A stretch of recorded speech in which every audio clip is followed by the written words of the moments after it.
In this video, we're going to explore the custom block called Image Grid. This is one of the exclusive blocks available in our templates. Let's take a look at a section where we're using the image grid. In this section, you can see a grid of images along with a video. Inside this section, you'll notice that we have an image grid block and another block for the video. Within the image grid block, you can see that we have several grid items. These grid items hold the individual images. For example, this is the first image, then we have the second image, the third image, and so on. In total, we have multiple images, and all of them together make up the image grid. All of these child image items are used to control and populate the main image grid block. These items do not appear individually on the page.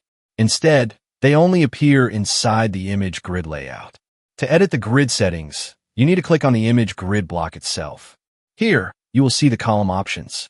Currently, the grid is set to 6 columns for desktop. Under the grid settings, we have several options available. You can change the column layout to something else. For example, if I change this, you can see that the grid is now displayed in 2 columns.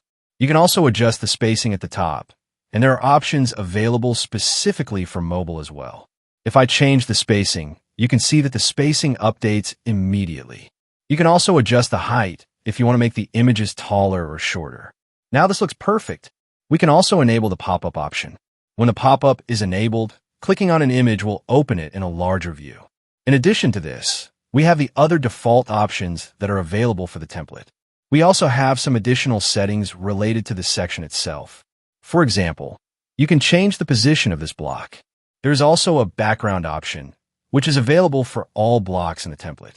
So this is how you can edit the image grid.